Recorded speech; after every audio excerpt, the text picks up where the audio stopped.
नमस्कार दोस्तों, मैं हूं संतोष पाठक और आप लोग देखना शुरू कर चुके हैं संतोष पाठक official YouTube platform. Mission Uttar Pradesh की तैयारी में जोर शोर से जुटे समाजवादी पार्टी के मुखिया उत्तर प्रदेश के पूर्व मुख्यमंत्री अखिलेश यादव अचानक अब मिशन बिहार में जुट गए हैं। और मिशन बिहार में वह सिर्फ अकेले नहीं जुटे हैं, बल्कि उन्होंने अपनी पूरी की पूरी टीम यानी समाजवादी पार्टी के दिग्गज नेताओं को भी मिशन बिहार में जुट जाने का आदेश दे दिया है। अभी हाल ही में जेल से निकले जिनसे मुलाकात करने के लिए समाजवादी पार्टी के मुखिया अखिलेश यादव रामपुर गए थे, उन आजम खान साहब को भी मिशन बिहार में जुट जाने का निर्देश दे दिया गया है।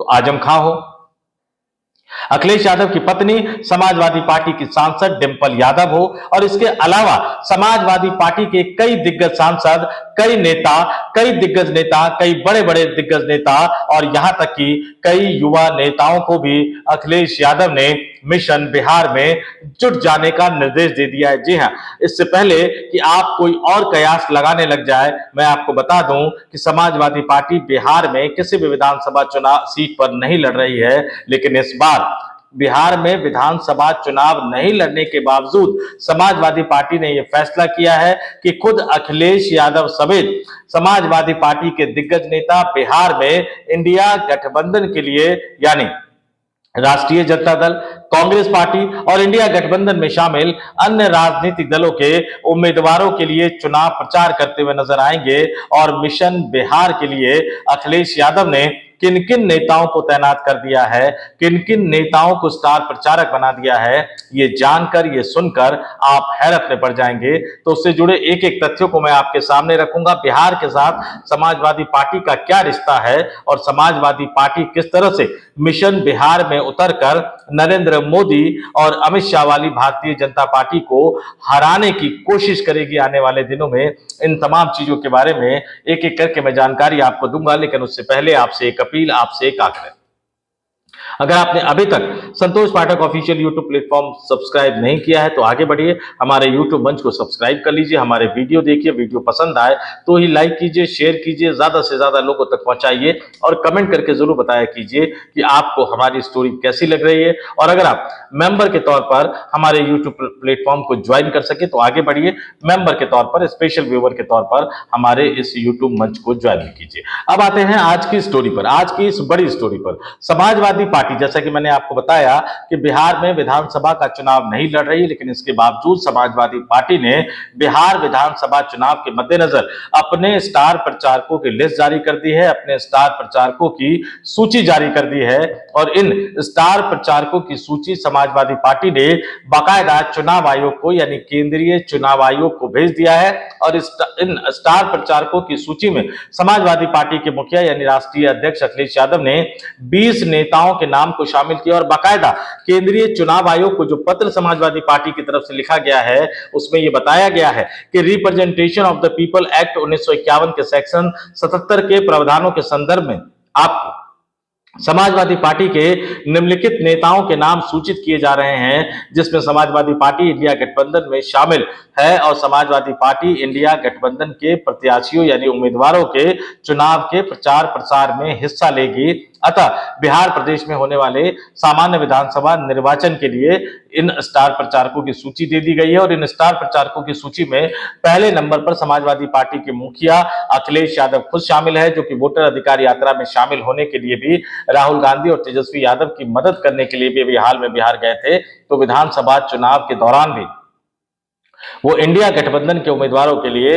बिहार में प्रचार करते हुए नजर आएंगे। दूसरे नंबर पर उन्होंने पार्टी के राष्ट्रीय उपाध्यक्ष किरणमय नंदा को रखा है। तीसरे नंबर पर हाल ही में जेल से छूट कर आने वाले समाजवादी पार्टी के राष्ट्रीय महासचिव आजम खान को रखा है। चौथे नंबर पे उन्होंने लोकसभा सांसद अपनी पत्नी डिंपल यादव को रखा है। पांचवें नंबर पर उन्होंने लोकसभा सांसद अफजाल अंसारी को रखा है। छठे नंबर पे जो अयोध्या से लोकसभा का चुनाव जीतकर सांसद बने थे 2024 के लोकसभा चुनाव में, उन अवधेश प्रसाद को रखा है। इसके अलावा मैं अन्य सांसदों की बात करूं तो बाबू सिंह कुशवाहा, नरेश उत्तम पटेल, रमाशंकर विद्यार्थी राजभर, लालजी वर्मा, छोटे लाल खरवार, राजीव राय, सनातन पांडे, इकरा हसन, प्रिया सरोज, इन सांसदों को भी समाजवादी पार्टी ने अपने स्टार प्रचारकों की सूची में शामिल किया है। लक्ष्मीकांत और पप्पू निषाद भी समाजवादी पार्टी के स्टार प्रचारकों की सूची में शामिल है। इसके अलावा तेज प्रताप सिंह यादव को भी शामिल किया है, ओम प्रकाश सिंह को भी शामिल किया है, काशीनाथ यादव को भी शामिल किया है, धर्मेंद्र सोलंकी को भी शामिल किया है।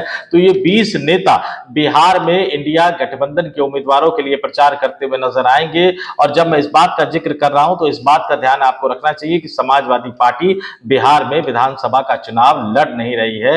लेकिन ऐसे में सवाल उठ रहा है कि जब अखिलेश यादव मिशन 2027 यानी उत्तर प्रदेश में 2027 में होने वाले विधानसभा चुनाव की तैयारियों में जुटे हुए हैं, ऐसे में बिहार के लिए स्टार प्रचारकों की सूची जारी करने का मतलब क्या है? दरअसल अखिलेश यादव ने एक रणनीति के तहत बिहार में अपने उम्मीदवार नहीं उतारे हैं, लेकिन वो इंडिया गठबंधन की मजबूती को सुनिश्चित करना चाहते हैं बिहार में, क्योंकि वो जानते हैं कि बिहार में चाहे नरेंद्र मोदी और अमित शाह की भारतीय जनता पार्टी जीते या वो हारे, यानी उनका इंडिया गठबंधन जीते या हारे, लेकिन दोनों ही सूरतों में उसका असर जो है वो उत्तर प्रदेश की चुनावी राजनीति पर पड़ता हुआ नजर आएगा। इसलिए वो बिहार में भी इंडिया गठबंधन के पक्ष में माहौल बनाते हुए नजर आना चाहते हैं, उसमें अपनी महत्वपूर्ण भूमिका को सुनिश्चित करना चाहते हैं। और निश्चित तौर पर अखिलेश यादव पिछले कुछ वर्षों में हमने देखा है कि वो वाकई एक नेता के तौर पर इंडिया गठबंधन को मजबूत बनाने के लिए काम कर रहे हैं। और बिहार में चुनाव न लड़ने का फैसला उसी तरह के जो फैसले लिए हैं अखिलेश यादव ने, उन्हीं फैसलों की एक कड़ी है।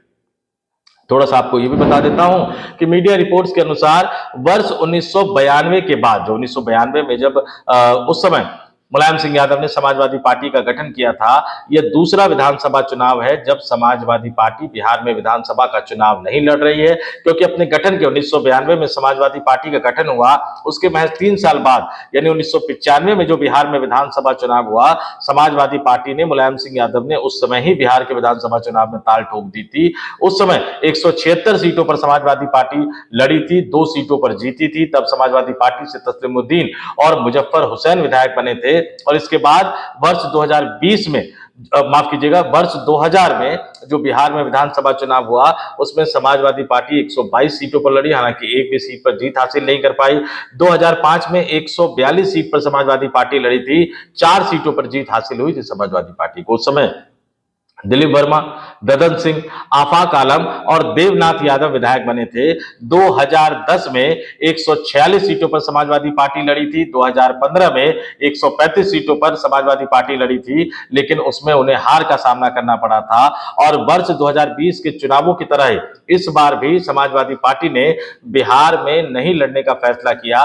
पहले के चुनावों में जैसे सपा को 2005 में सबसे ज्यादा बिहार में 2.69% वोट मिले थे। तो ऐसे हालात में जब बिहार में सीट बंटवारे को लेकर इंडिया गठबंधन में खींचतान मची, सीट बंटवारे को लेकर इंडिया गठबंधन में एक तरह से घमासान मच गया था।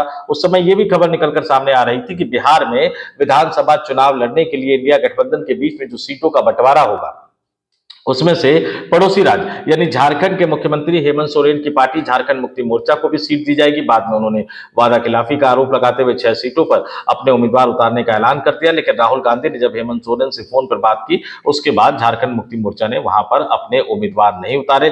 उसी समय यह कहा गया कि विपक्षी इंडिया गठबंधन में समाजवादी पार्टी को भी कुछ सीटें बिहार में विधानसभा चुनाव लड़ने के लिए दी जा सकती है, लेकिन नहीं दी गई। समाजवादी पार्टी ने, अखिलेश यादव ने उसको बड़ा मुद्दा नहीं बनाया और अब अपनी स्वेच्छा से स्टार प्रचारकों की सूची चुनाव आयोग को सौंपकर समाजवादी पार्टी के मुखिया अखिलेश यादव ने एक तरह से साबित कर दिया कि वो पूरी तरह से इंडिया गठबंधन के पक्ष में खड़े। और जिस तरह से उन्होंने यादव नेताओं को, अपने सांसदों को जेल से निकले, हाल ही में जेल से निकले और मुस्लिम धर्म के, मुस्लिम लोगों के बड़े नेता माने जाने वाले आजम खान को भी स्टार प्रचारक बनाया, अफजाल अंसारी को भी स्टार प्रचारक बनाया, ये उनकी रणनीति को दिखाता है। लेकिन अब देखते हैं कि तेजस्वी यादव हो या राहुल गांधी यानी कांग्रेस पार्टी हो, राष्ट्रीय जनता दल हो या इंडिया गठबंधन में शामिल अन्य राजनीतिक दल, चाहे वो वीआईपी हो, सीपीआई माले हो, सीपीएम हो, सीपीआई हो, यह कितना ज्यादा अखिलेश यादव का और समाजवादी पार्टी के नेताओं की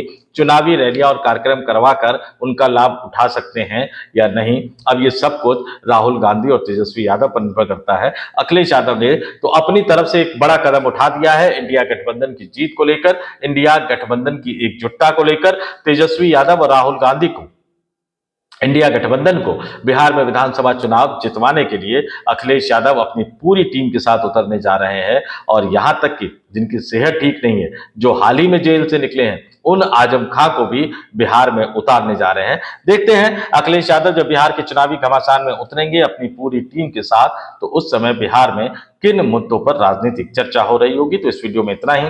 जाते जाते फिर आपसे अपील करूंगा, वीडियो पसंद आए तो लाइक कीजिए, शेयर कीजिए, ज्यादा से ज्यादा लोगों तक पहुंचाइए और कमेंट करके बताइएगा कि अखिलेश यादव के इस फैसले को आप लोग किस नजरिए से देखते हैं। तो इस वीडियो में इतना ही। मुझे यानी संतोष पाठक को दीजिए इजाजत। आप तमाम लोग देखते रहिए संतोष पाठक ऑफिशियल यूट्यूब प्लेटफॉर्म। और हाँ, हमारे यूट्यूब मंच को सब्सक्राइब करना मत भूलिएगा और अगर आप ज्वाइन कर सके तो ज्वाइन भी जरूर कीजिएगा। उसका खर्च 3 रुपए से भी कम आता है रोजाना, यानी सिर्फ 89 रुपए एक महीने का खर्च है। तो इस वीडियो में इतना ही। मुझे दीजिए इजाजत। नमस्कार।